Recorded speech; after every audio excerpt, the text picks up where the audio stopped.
For June 17th, 2019, my name is Brian Rudy, I'm the mayor. I'll call the meeting to order. Please stand for the Pledge of Allegiance. I pledge allegiance to the flag of the United States of America and to the republic for which it stands, one nation, under God, indivisible, with liberty and justice for all. Roll call, please. Mayor Rudy? Here. Mayor Pro Tem Clark? Here. Councilmember Mortensen? Here. Councilmember Johnson? Present. Councilmember Spear? Here. Councilmember Neal? Present. Councilmember Castle? Absent. Thank you. Next item on the agenda is audience participation. Is there anyone in the audience who wishes to address City Council on any item not on the agenda this evening? Now we'll move on. Next item is approval of the agenda. Are there any changes to the agenda? There are no changes to the agenda. I move to approve the agenda. I second. I have a motion and a second to approve the agenda. All those in favor signify by saying aye. Aye. Opposed, nay. Motion passes. Item 6, consent agenda. Item A, approval of the minutes of the regular meeting of June 4th, 2019. Move to approve the consent agenda. I second. I have a motion and a second to approve the consent agenda. All those in favor signify by saying aye. Aye. Opposed, nay. Motion passes. Item 7, new business. Number A, public hearing, consideration of ordinance number 700-19 and ordinance amending chapter 18 of the Evans Municipal Code to authorize recreational vehicle parks as an allowed use in the residential manufactured home zone district and adopting policies and procedures to guide future development of recreational vehicle parks and campgrounds. I will open the public hearing and hear from staff. Thank you, Mayor. Good evening, members of the council. As council, and I'm sure most of the Evans community is aware, particularly the east side of Evans was devastated in the floods of 2013. One property that was particularly devastated is the one we know as the former Eastwood Village Mobile Home Park. Since the flood, there's been much process, legal and otherwise, about an appropriate, safe, and economically viable use for that property. After working with the owners there, an idea that came forward was to allow an RV park, recreational vehicle park, and the item in front of you this evening, the ordinance on first reading would enable that use and also set up a framework for RV parks in Evans. This ordinance, I will just set the stage before I turn it over to our staff, was developed in heavy consultation with a nationally respected recreational vehicle park consultant who has run many parks and was able to advise the city on best practices to ensure safety and aesthetics and high quality parks in general. So that's the ordinance in front of you. I will also mention that since this affects a significant property in the community, while this isn't a land use application before you this evening, we did send a notice to all residents within 500 feet of this property per the standard process we would have for a land use application, just to make sure that those residents were aware of this potential use. So it wasn't required in this case, but we thought it was important for those residents to have some knowledge and have a voice. So with that, I will turn it over to our Assistant City Manager, Randy Reedy, who will also introduce our Interim Planning Manager, Ann Beth Johnson, who can give a little more information on the ordinance, and then we'll look for your consideration this evening. Yes, I'll turn it over directly to Ann Beth Johnson to describe the criteria for these proposed RV parks, as well as the location criteria and where they might fit in. So it could fit for both the site for Eastwood Village and other locations within this particular zone district. It's called the Residential Manufactured Home Zone District, and Ann could do a great job of explaining to you kind of where we got to as staff and being guided by Mr. Gorin, the RV park expert, in what's needed to be a quality, economically feasible RV park. It's also a desirable part of a neighborhood. So with that, I'll turn it over to Ann.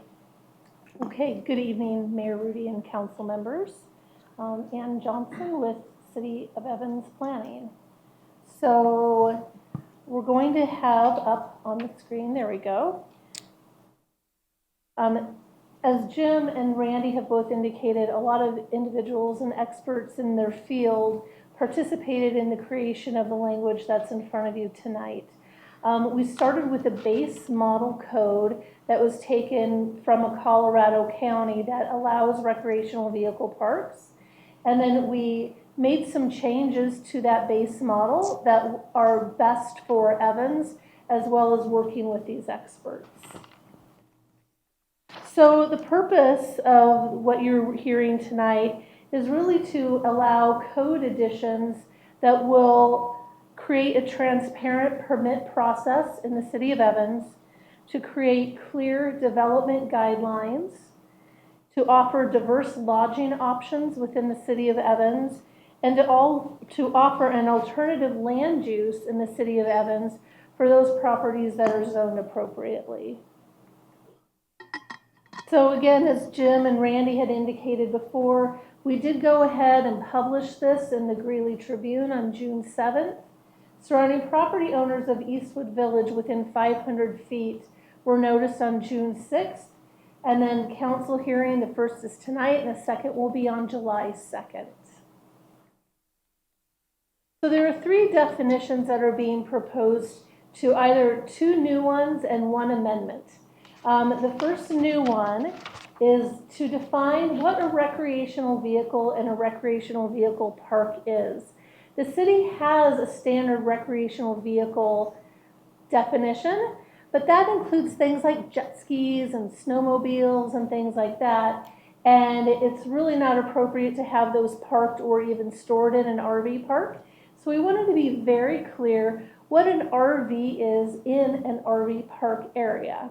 And so that's what this definition here entails. The main words for you, let's see, not going to reach over there, but it's an operable self-propelled vehicle. It needs to be permanently towable. There's a square foot allowance. It is designed for seasonal, recreational, and vacation purposes. It shall hold a current license and be ready for highway use. Those are the main key factors for a recreational vehicle in a recreational vehicle park or campground. The second definition that is being proposed to be added to the land use code is a park model trailer in a recreational vehicle park or campground. And these are types of trailers with a body width of only 8 feet 6, and they will only be allowed in those recreational parks or campgrounds that are in a floodplain. And the reason for this is to make them readily movable quickly, so that if there should be imminent danger coming, that they can get in and get out of there very, very quickly. And the last item is actually an amendment to an existing definition. This is a recreational vehicle park or campground. And we're proposing to amend this to land that's at least 2 acres in size. Oh no, any parcel of land which 15 or more RVs, primarily designed for recreational travel uses, can be located. Now going into the next part of the code amendments, where this will be located is in that particular zone district as item J. J then becomes K. And the intent of this section, there are 4 intents. And in your package, item D actually was misnumbered to a 2, and it really should be a D instead. But it's to provide minimum standards, to establish requirements, to authorize the issuance of permits, and to authorize the inspection of RV parks as well. And then we're going to go into, oh boy, I hope you all brought your good magnifying glasses here. So the code, this is where the meat of the code change is. It's in proposed 1804090 J2A. And these are the minimum development standards.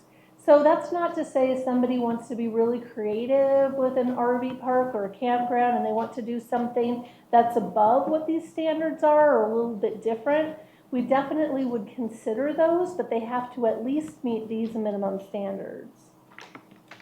So the first item is that it needs to be zoned properly. So it needs to be zoned Residential Manufactured Home District, or RMH, to allow the use of a recreational park or campground.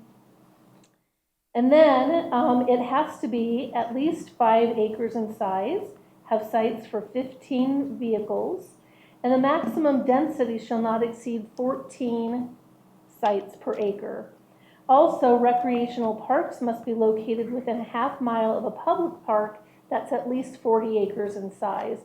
So it's really become a draw to that, more like a regional park. So it is a lodging alternative for people that might want to be outdoors. The third item then is that all the recreational vehicles, the sites, and the parks must be in and maintain compliance with all current codes that are in effect. Whether that be the fire code, the electrical code, any building code, they just need to be compliant with the current code. The next item is that recreational vehicles must remain readily mobile. So this is not a place to move a vehicle in, block and tie it down. It has to be readily mobile. The fifth item is that RVs must be in a like new condition or not greater than 10 years in age. The sixth item, that RV parks shall include areas for both long-term and short-term uses. Uses for fewer than 30 days are considered short-term, and uses 30 days or longer are long-term. A minimum of 15% of the spaces at an RV park shall be for short-term use. Next, when in connection with an RV, temporary use, we're just defining that is not greater than 30 days. Excuse me. Item number 8 then is where it defines the pad. So that's what the RV is going to go on. It's like the building envelope on a lot. And it shall be level and a minimum of 31 feet long and 10 feet wide. And the pad shall be, and it talks about what the pad shall be constructed of, what types of materials. And then item number 9, there have to be equipped with utility hookups for every pad site so that every RV has its own water and sanitary sewer hookup and even electrical hookup. Now in item 10, we are proposing that outside open storage is not allowed on every pad. So you couldn't come in and have all of your dirt bikes and your ski-doos and things like that on the pad, but an RV park could have a storage area where you can keep those things in where it's secure. And then the maintenance, it shall be kept up, and it's designated for the patrons of a park in that screened area. So if you want to maintain your RV, you can't maintain it on that individual site. You have to go to a maintenance area that's in the park. Now, we've met and worked with the Fire Protection District on the internal roads and came up with these individual standards where hydrant location, the radius on all the curves, the internal weight, and that there will be one 20-foot paved drive and 2 unpaved shoulders. It's pretty narrow. It's kind of like an alley in Evans, and there will be no off-street parking allowed either. So it's minimal. Again, this is a recreational park, and we wanted to keep it as minimal as we can be, but still allow safe access in and out for emergency vehicles. So again, no off-street parking. So access to an RV park can't be through a neighborhood. It has to be off of a city-maintained major street. Entrances must accommodate the turning radius of emergency vehicles, have to maintain sight distances similar to in a subdivision. The RV parks may include trails or sidewalks for pedestrian use only. They shall connect to individual sites within the park to amenities such as a comfort station, or somebody wants to have a pool, or even a playground. We want the trails to be interconnected and allow people free movement within the park off the streets. We talk about here setbacks. So we want the minimum setback from an RV to the perimeter of the park to be at least 25 feet. An existing single-family residence or tourist accommodation, we'd like that setback to be 75 feet. And then from the boundary of public right-of-way, 25 feet. We are asking that the site perimeter shall be secured with a gated entry, just for security for those that are inside the park.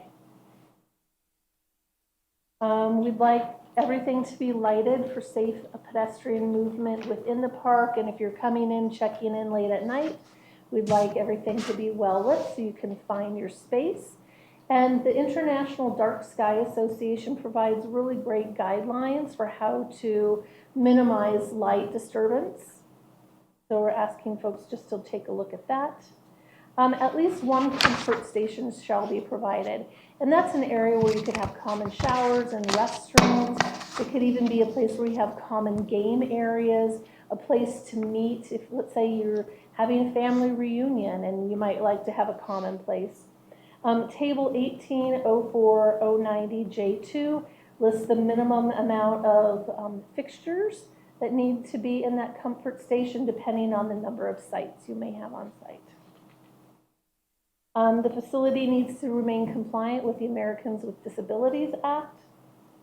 If the recreational vehicle park is located in a flood hazard development area, the property owner also gets to follow the flood hazard development permit section of the code. And then there needs to be an entry sign that's clearly marked with each individual space that will guide people clearly to where they need to be.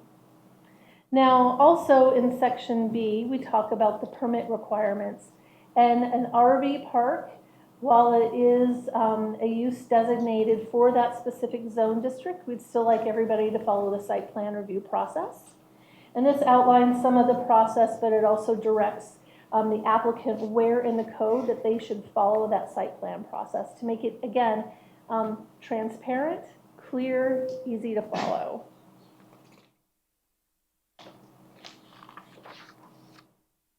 And that concludes our presentation. Do you have any questions?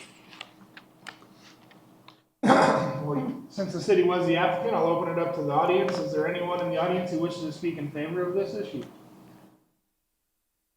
None. Is there anyone in the audience who wishes to speak in opposition of this issue? Do you have a question? Yes, ma'am. Please step up to the podium and state your name and address, please. Yeah, my name is Jenica Quisenberry. I live at 3716 Salida Court, so I'm very close to where this proposed construction might happen. My concern is with the interruption to the wildlife with the construction or bringing in the RVs and building the asphalt or the concrete slabs. What kind of disruption that might have around that area.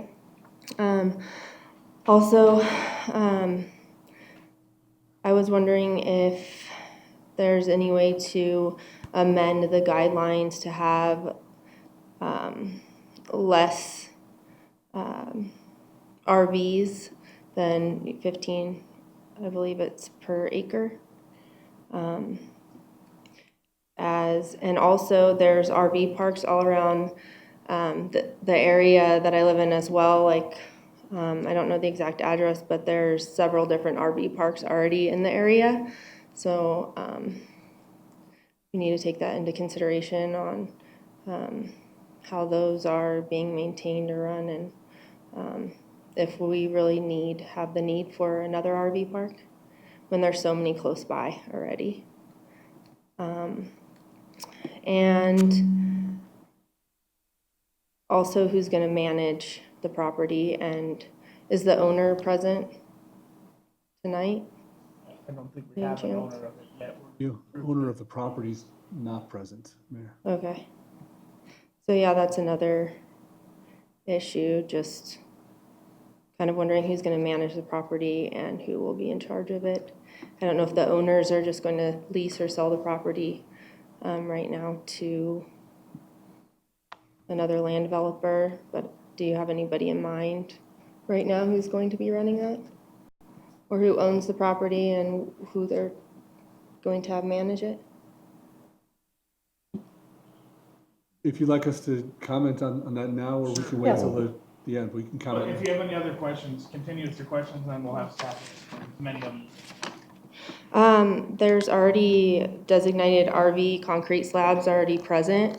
Are those going to be used, or are they going to build more or not? Just a lot of questions on like kind of the construction of it, which I'm sure can be addressed later. But also like the time limit on how long a recreational vehicle can be there. Maybe we need to look at how long somebody, I know there's a 30-day limit, but hopefully that could be, I think a 30-day limit is kind of high. And then I think we also need off-street parking if there's going to be an RV park there. And really it just comes down to who's going to be managing the property and what kind of guidelines exactly are going to be followed. So that's my only concern, just living around there, and the noise and the interruption to wildlife more than anything, I think that we need to consider. Thanks. Jennifer? Yeah. How long have you lived on Salida Court? Close to 10 years now. Thank you. Yeah. Is there anyone else in the audience who wishes to speak in opposition of this issue? Seeing none, as the city is the applicant rebuttal, do you have anything can you please answer some of her questions? Yes, Mayor, I took notes on the questions, and there are some that we can answer at this time, and then some will be left really for the owner, but I can attempt to address the points. In terms of demand for an RV park, the city is certainly interested that it is, economically viable. And in the research, we looked around at the area and the market in the area, and actually the consultant did some market study of the area. And the parks that are in our areas are fairly full. They have generally waiting lists. So we think that the demand is fairly high for another park. Related to the use of existing pads, disruption from construction, those sorts of questions, much of that we don't know at this point. If the owner of the property does proceed to move forward with a park, they would have to put together what we call a site plan, which is outlined in the ordinance, that requires significant detail on the layout of the park, the way that the roads would work, the way everything is laid out in detail.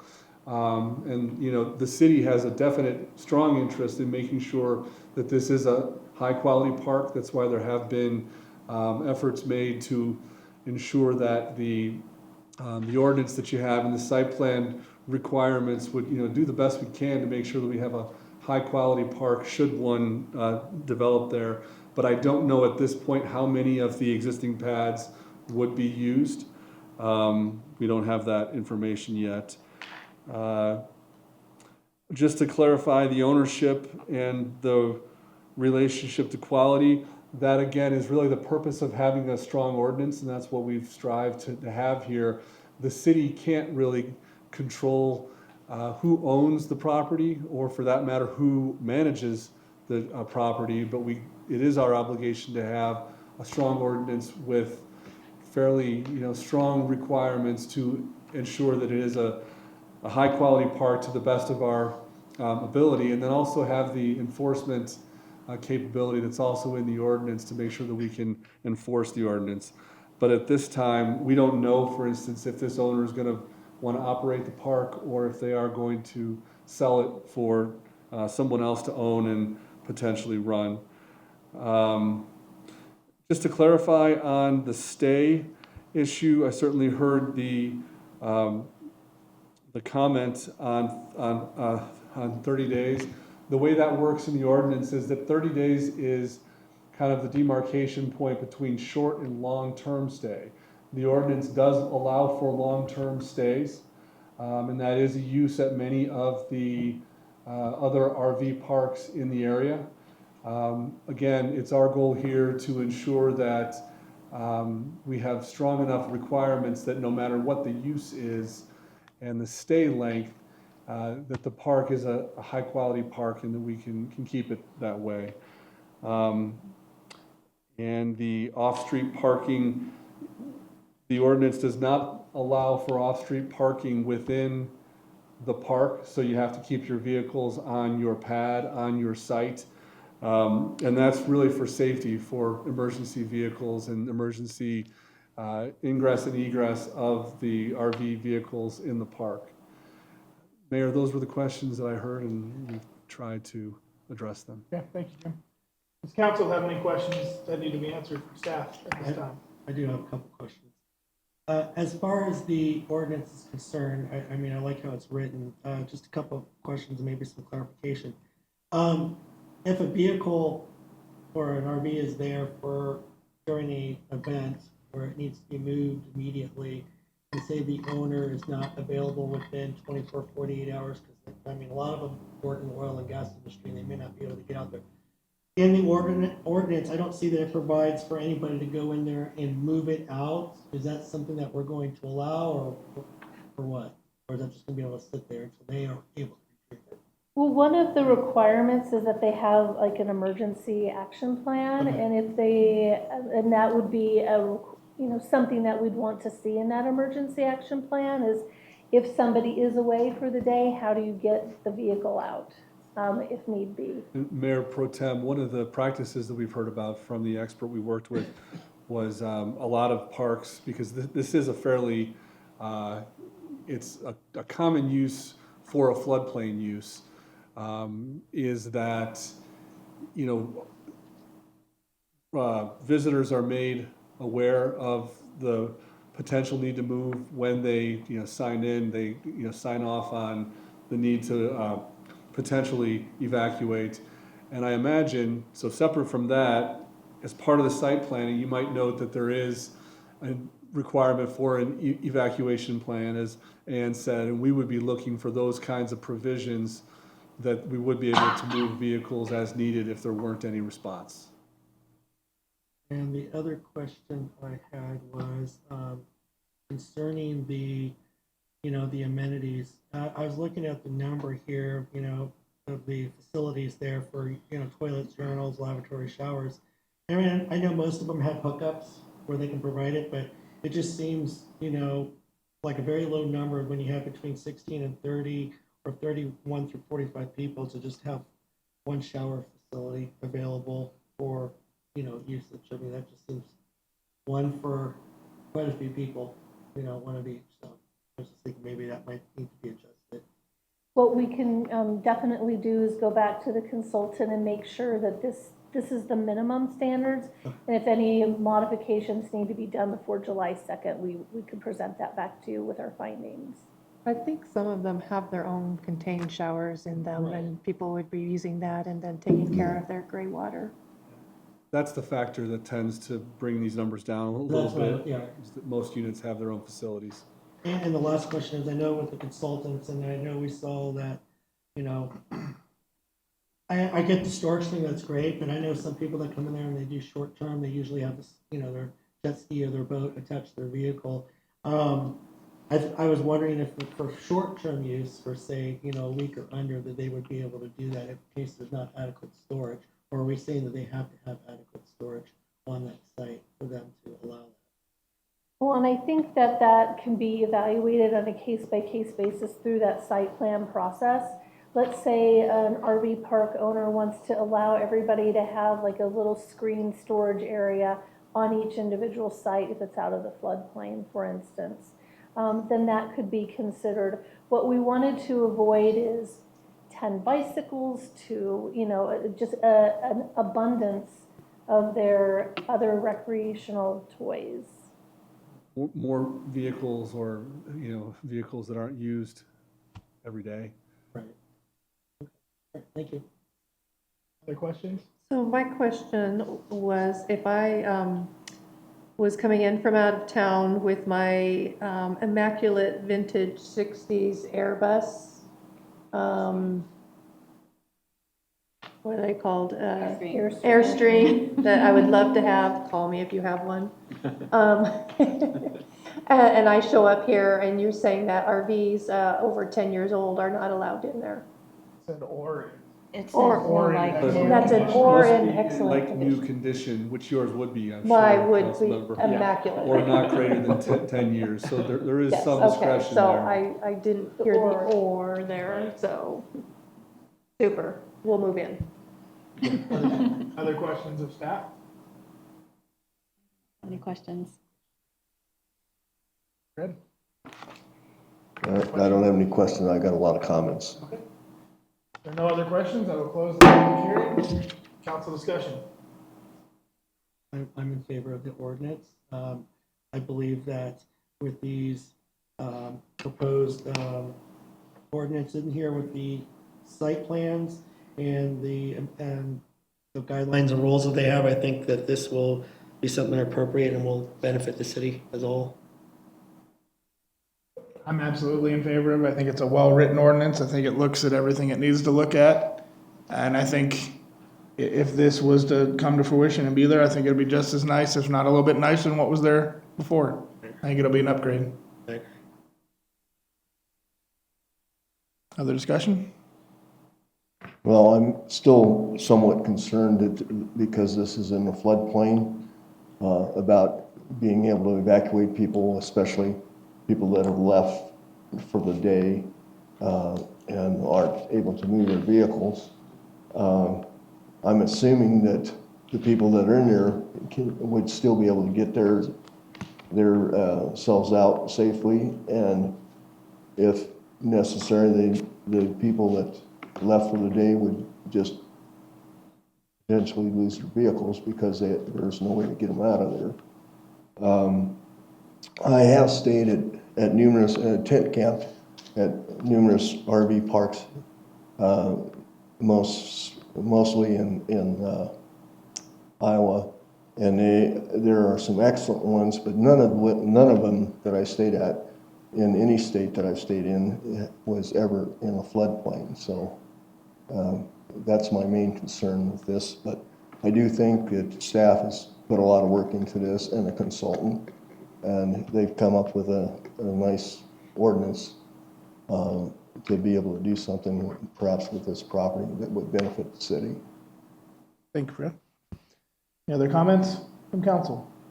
I just want to say that I'm really glad that we've come up with a solution to allow somebody to use their property. It's always a shame that you have a business or a livelihood and a disaster has taken you out of any kind of use of your property.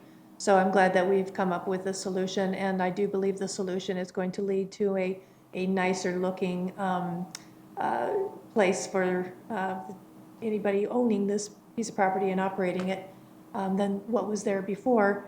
The trailer park was there, relocated to that location in the 60s. They had no idea that a natural disaster would happen at that time. As far as the concern for, I think, the wildlife that Jennifer had brought up, because it's been not vacant the past 6 years, of course, the wildlife has returned to that area. and they will be displaced and go back down to the river corridor where they have been living previous to that. You know, there's a lot of turkeys and deer. So, you know, it's a difficult situation for them, but they do have a lot of places to go along the river there. So I'm glad to see that we're progressing in this direction to allow usage of the property again. Thank you. Any other comments? I'm also in favor, and I echo Councilmember Spear as well. I'm excited that the owner can now use his property in the way he'd like, and it's great that he's able to do that now with this new RV park. And to answer, well, to also kind of touch on your comment or question, Jennifer, on the wildlife, it's nice the fact that we have an area in close proximity where the wildlife can go. So in essence, they're being displaced, but pretty close and to a nicer area, I think. So again, excited for that and excited that there's a happy medium for everything. So that's all. Thank you. Anyone else? No more discussion. I'd entertain a motion. I move to approve ordinance number 70019 on first reading. I second. I have a motion and a second to approve ordinance number 700-19. All those in favor signify by saying aye. Aye. Opposed, nay. Motion passes. Next item, item B, consideration of right-of-way acquisition and award of bid 31st Street Access Improvement Project at US 85. We'll hear from staff. Thank you, Mayor. This is a project that's been in the works with a grant through the MPO for some time. It will enable us to realign the access to the highway at 31st Street.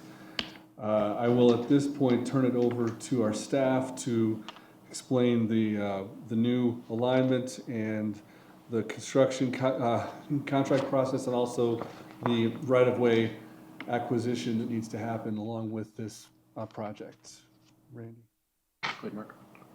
Good evening, Mr. Mayor, council members. My name is Mark Oberschmidt. I'm the city engineer. This project involves two parts. Basically, the city is going to purchase some right-of-way in order to realign the frontage road along Highway 85 as it comes down to 31st Street. One of the reasons for doing this is to improve the safety at that intersection with Highway 85. The proximity of the two streets, the frontage road and Highway 85, makes for a lot of accidents, and the city has recently, and I'm not sure when this happened because it was before my time, but right down here at 37th Street, they completed a similar closure of a service road.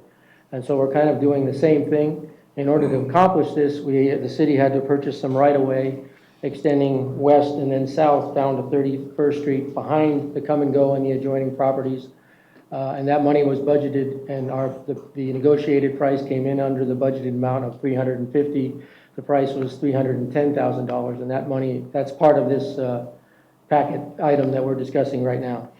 The other part of the project, obviously, is the closure and the demolition of the existing service road down into the front of across the front of the come and go property. We've also coordinated with the owners of the come and go property to allow them to have a better access off of 31st Street and into the property, so they still have access for people to get in there and get their gas and their other things that they would purchase there. The right-of-way will extend west and south, as I said, and we received two bids at the day of the opening. The two bids came in at the high bid was $942,000 and change. The low bid was $794,000 and change. We had a third bidder arrive, but we didn't open their bid because they were late. So we would have had three bidders, but the one bidder was late. So that's kind of where the short version of the process. The project includes some CDOT funding. They're funding about $747,000 of this project. One of the reasons that we were allowed to extend this project, because their funding was actually going to end at the end of June, but they said if we rebid it to get better numbers, they would extend their funding until the end of September, which part of the reason when we originally bid this back in late April, early May, we only had one bidder at the time. And the bid came in about $180,000 over our engineer's estimate. So that's when we thought about it. We thought we could get better numbers if we could convince CDOT to extend our time frame, because I think one of the things that scared away or had other contractors not bidding on the project was the short time frame to actually do the construction. So that's when we extended the time frame out to end of September. That allowed for another 2 or 3 months of construction time. So therefore, we would have had 3. We ended up with 2 bidders, and the low bidder was only about $1,000 difference between the engineer's estimate and his bid. So therefore, we're recommending approval of the purchase of the right-of-way and approval of the contract to award it to Mountain Constructors in the amount of $794,000, $421.50. I'd be happy to answer any questions that you might have. Thank you very much. Questions of staff? No, that's pretty straightforward. This is a pretty old map that you have here. Google Earth, I might have picked the 1980 something. Yeah, I mean, it's Western Sizzler there instead of Come and Go. And it looks like the frontage road is going to be a frontage road to nowhere, right behind these houses? I mean, No, Is well, I there- think, okay, sorry. I was gonna say, I mean, is there a bigger road than that going around? It looks, it's probably the old building that's been already torn down. It's a local street that they're going to build. It'll connect the frontage road back out to 31st Street around the backside of those buildings and in between the houses. They look awfully close to the houses. Well, it's a sketch. If I would have brought you the survey right-of-way map, but that would have been, Older. well, no, it would have been hard to read at this scale. It's a full-size sheet with all kinds of meets and bounds descriptions on it that describes the full right-of-way, because it's a full roadway right-of-way. 60 feet wide, I believe, is the minimum width.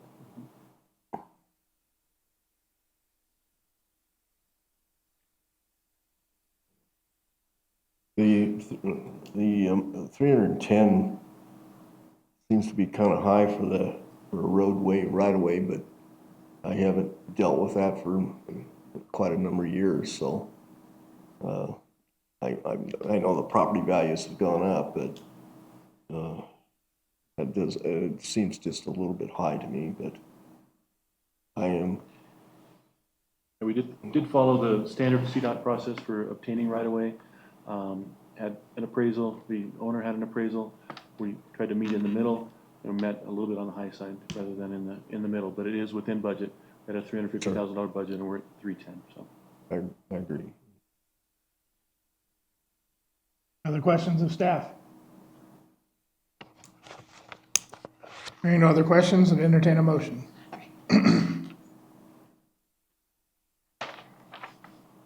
I move to authorize the mayor's signature to purchase the necessary right-of-way and to award the 31st Street Access Improvement Construction contract to Mountain Constructors Incorporated in the amount of $794,422 and to authorize the city manager to approve contingency not to exceed $79,442 to handle unforeseen circumstances that may occur with the project.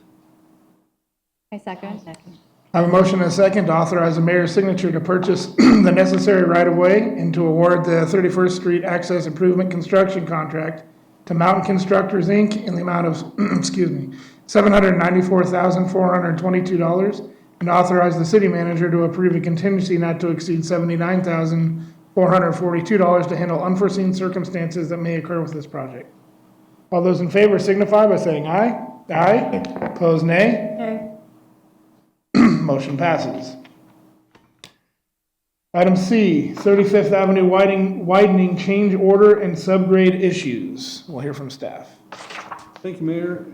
This is an item we need to bring back to you at this time. Construction on 35th Avenue widening is progressing. It has not stalled out for these issues, although the weather has provided some challenges. But as you know, we do request award of contracts like this with a 10% contingency. This is one project that has had unforeseen subgrade circumstances beyond the level that we had anticipated that we might. We always know that's the reason we have the contingencies for conditions that were not evident prior to the project.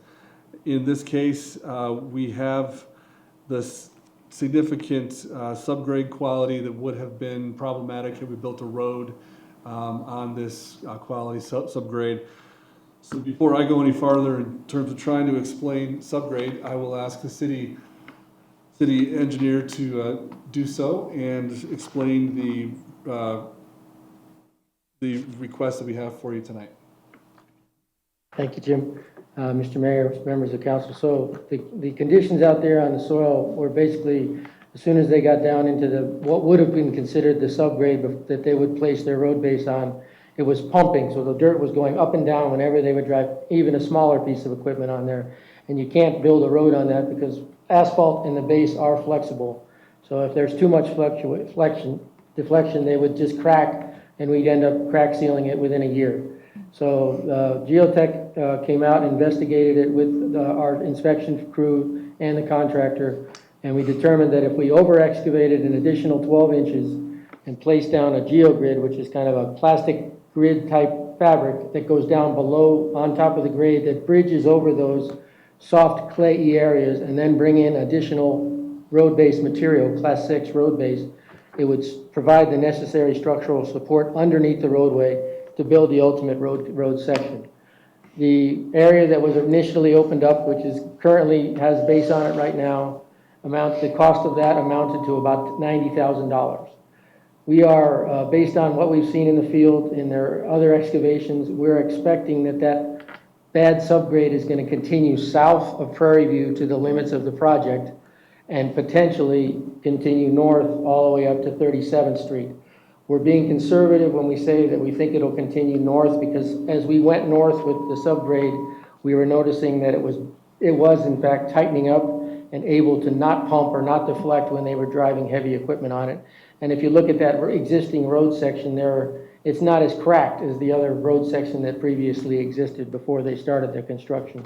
So we're being conservative in saying that we think that the total cost of the subgrade change order will double from what we've had it at right now, which is $90,000, in order to make sure that if it does in fact get worse when we get closer to 37th Street, we'll have the funds to be able to cover it. We don't think it will, but we don't want to have to come back again to ask for more. We're hoping that it'll get better and we won't need to spend the entire amount of the change order. Basically, what we're looking at doing here is asking you for an increase in the contract, but not increase in funds. The funds are there within the budget, because currently we have about $256,000 remaining in the budget. The total of the change orders, including the $180,000, is $291,000 and change. The additional $35,000 that we're looking for would actually come from cost savings that were done within the budget for our spec revisions. We had budgeted $52,000 to do the spec revisions that we're currently doing, and that was based on the fact that we were going to shop them out to a consultant to help them with us do those, and we've actually done those in-house. So we've saved that $52,000. So we're moving a portion of that $52,000 over into this to pay for this additional change. So we're not asking for additional funds. We're just reallocating funds within the street budget to cover these change orders that have exceeded the overall construction budget by about 4.303%. Thank you. Questions of staff? I do have a What's- question. Sorry, go ahead. What's the longevity of that? Because it's like a grid, but you said you're excavating 12 inches. And so in essence, you're going to use some rock fill. And then I'm assuming just because it's clay, I mean, I see the science behind it, but the stability even then when you have like this mesh on it, I mean, in essence, it allows you like to not go through the clay soil, but for how long? Well, as an example, I did a project similar to this back in 1984, And we had same conditions where we had to over-X and bring in a geogrid and then put base on top of that. I went back and drove that road 25 years later, and it looked like it was brand new. Okay. So it does work, and it's a tried and true proven use of this material to improve the road strength. Okay, so 12 inches would suffice then, in essence. Yeah, the 12 inches, the over-X, the amount of additional material we're taking out, and we're replacing it with road base. And I've watched the loader, I've watched the roller drive over the top of it, and it's not pumping. Okay, good. That was just my concern, because especially seeing like the road on Prairie View, like that area, I wonder if that is the same thing that's occurring over That's there. potentially the same thing, and Because when the we get way- in there. It's like the road is undulated. Yeah, And so well- that kind of tells me that there's something wrong with the soil underneath, that's shifted, because you said, cracked, because in essence it's pliable. Part of that is also due to poor trench compaction, Okay, because the strength of the road is based on how well you compact it. And if trenches, sewer water trenches are not compacted properly, you'll see those undulations Yeah. following the pipes. okay, And that's why we're trying to, that's one of the things we're doing with the specifications update, is we're requiring that they do compaction test for every 400 feet of pipe, and every 2 feet lift, they have to test it twice, and it has to pass. Okay. Otherwise, they have to hit it again with their roller and make sure that it's compacted. It does amazing when the contractor is forced to test it. You get amazing results. so that's good. No, thank you for that, thank you for doing that, because that will definitely help with the life of our roads. Other questions? Well, Go ahead, Fred. comment. Go ahead. You give me problems when you say questions instead of comments, Mayor. CDOT ran into the same problem a few years back when they were working on 85 and redoing the deck, bridge deck construction and moved on past that with, so it seems to be a common problem in this area with poor subsurface road conditions.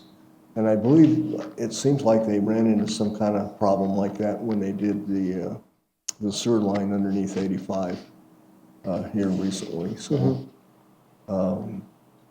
I hope we don't run into more of that as we're working on 37th. But I've got a hunch that down near 23rd we've got the same kind of problem down there with poor subsurface. So. Potentially, and I think moving forward on all future projects, we're going to do a little more geotechnical investigation, determine what we have underneath, and try to mitigate that as best as possible during the design process so we don't run into these change orders during the construction process, because if we spend a little more money on the front end, we save a lot of money on the back end. Yeah, agreed. I appreciate that, staff. Other questions or comments? I guess you just kind of answered part of my question, because I was going to ask you, you said as you continued along, you've seen that it's stabilized. So we probably, what kind of other preliminary tests are they doing to ensure that when we dig that up, that it actually is stabilized and we're not going to come across this problem and have to come back and say, hey, we need some more money because it's not as stable as we thought? Well, the change order that's requested extends from the length of the project on the east side. So what we're hoping is that the actual area that needs it is only the south end down by Prairie View Drive. We think, we're not 100% sure because they haven't opened that up yet completely, that when we get into the intersection of 37th, the soil will be stable and we'll be able to just build a normal section. So this allows for that in case that. Yes, it does. Okay, that's good. So my question is, how far does this set us back on the new date of getting this finished? Currently, their due date is the middle of July. If they have to do this additional work, it'll probably be closer to the end of July to finish up. Okay, because I But think that's their plan. when we originally approved this, it was the end of May that we were promised that this would be done. And then it moved to June and July and August. And I think we might not have very good luck with the streets that end with a 5 as far as the length of our construction. So I just want to make sure that we get this done, especially since we have 37th under construction too. But if you look at the weather that's played into this. With the first part of the change order, they had requested 17 days of additional time, and we said, no, you can't have 17, we'll give you 10. And they agreed to that. And this next piece, We hope, so now that they've done it, they know how to do it, they've done it really efficiently, in my opinion. They'll be able to do it more efficiently with this southern piece as we go through it. Are we able to like mention this, what's happening, like maybe on social media, so like the community knows what's happening? Just, it's like, hey, just because of, 65th, what happened with all that, if we just communicate kind of what we're seeing and what's happening, then at least people are in the know and we're being transparent. And so we won't get any, in essence, resentment or frustration because of what's happening. Because these are, it's a valid reason why it's, being extended. So if we can at least get something out. I also say the weather has a big play into it. Unfortunately with them, they can only work so much with the weather. Right. Yeah. And that's But a if we just big say factor something, in it it. is. The weather's clearing up for sure. It's getting dry and this is the summertime and there's long hours and these guys don't get to work a lot during the winter time. So long hours for them is going to help them out for their, slack time during the winter time. So hopefully we can get this rolling. But I agree, Ally. Thank you. We need it Councilmember posted. Johnson's point, we are using the same communication tools that we did in the end for 65th Avenue, like the kind of special page on the website for this project. We do have people who have subscribed to have updates on the project, so we do those weekly. And then I know Lance is trying to do periodic social media updates on all of our construction projects. So. Any other questions or comments? Now I've entertained a motion.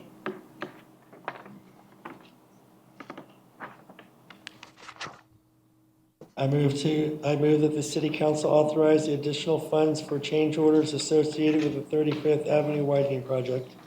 I second. I have a motion and a second for the city council to authorize the additional funds for the change orders associated with the 35th Avenue widening project. All those in favor signify by saying aye. Aye. Opposed, nay. Motion passes. Next item, item D, consideration of 35th Avenue street lighting contract. From staff. Thank you, Mayor. The original budget and design, really the budget for the 35th Avenue widening project did not allow for streetlights to be included in the project. However, streetlights are part of our standard arterial design now. So looking at where we are this year, we do have some budgets or some funding in the capital streets budget. Staff has negotiated with Excel, who is the sole source provider for our streetlights. We have their bid, and this contract would allow us to place those streetlights at roughly the same time frame that we're finishing this project, so that we have streetlights when the road is completed. And tonight we're looking for just your award of that contract to Excel in the amount of $111,086 to move that along. Questions of staff? Comment? Jim, does Excel participate in the dark sky project when they do street lighting? Ask the city engineer. I don't know if they do, but most of their lighting are protected and or to minimize the light pollution going up. I was just curious since it came up in the proposed RV park. I can check and make sure and let you know. If Excel is doing that, I think they are, but it doesn't say, so I was curious.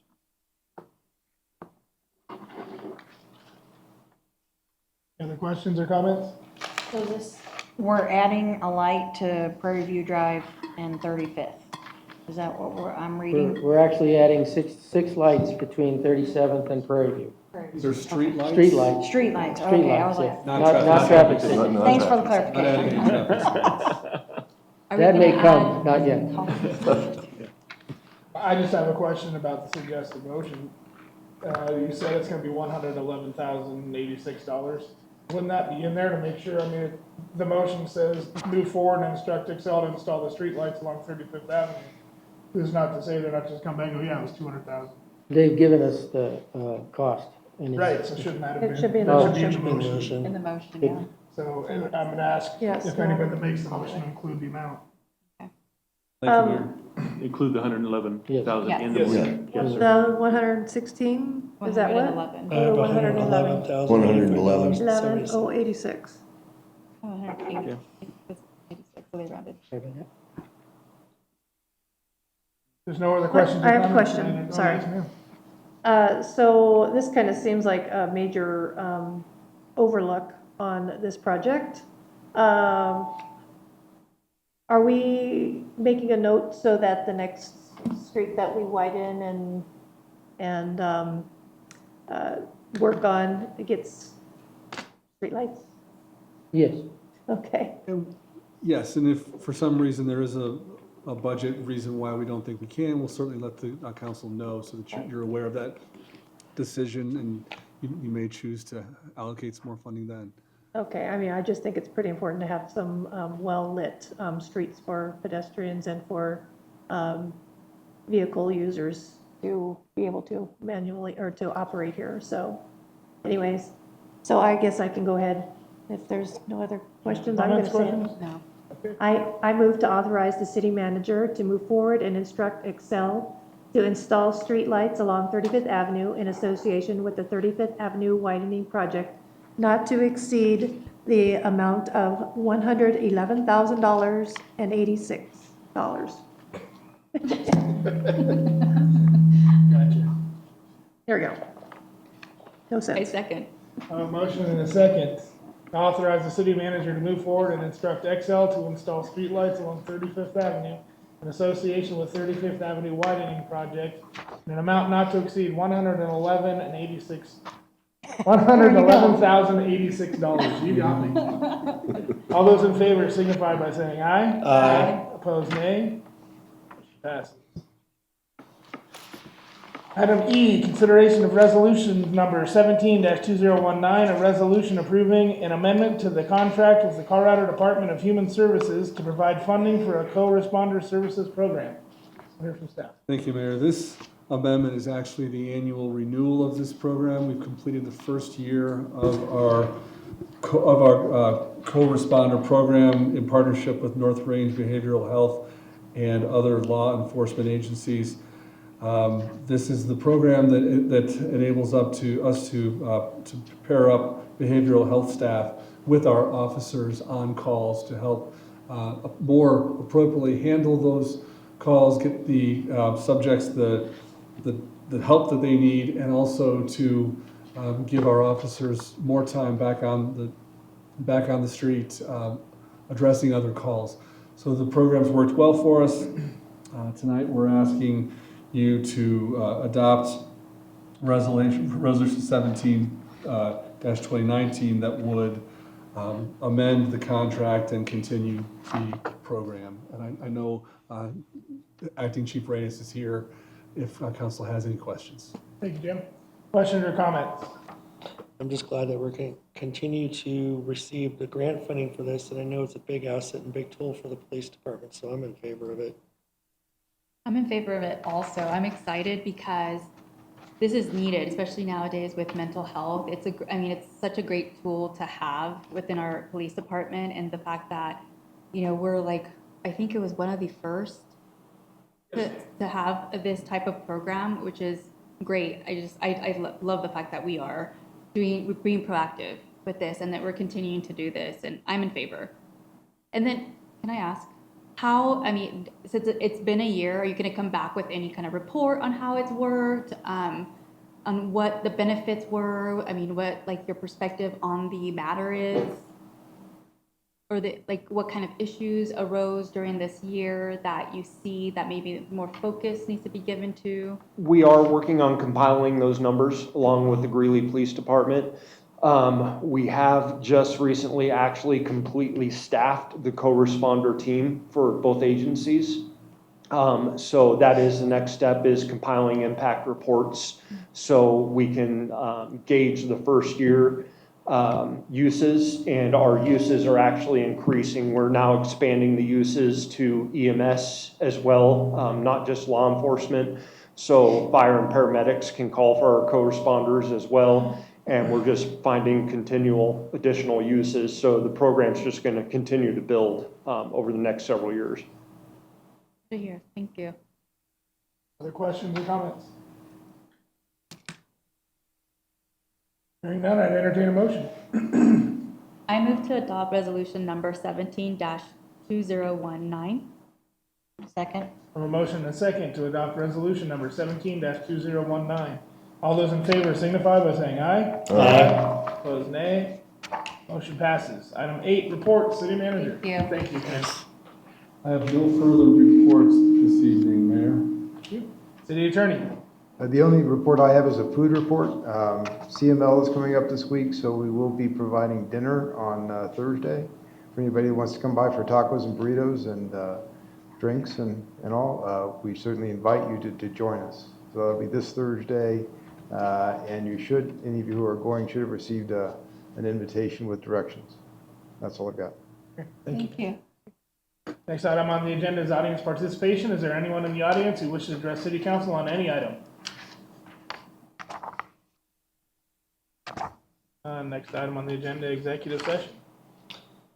I move to go into executive session to determine positions relative to matters that may be subject to negotiations, developing strategy for negotiation, and instructing negotiations regarding mineral rights lease, and to confer with the city attorney regarding legal questions and negotiations related to the Advantage Bank litigation with the city of Evans pursuant to CRS 24-6-402, Section 4, subsections A, B, and E.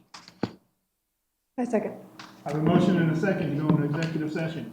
All those in favor signify by saying aye. Aye. Opposed, nay. Motion passes. Thank you all for being here. Thank you. Thank you.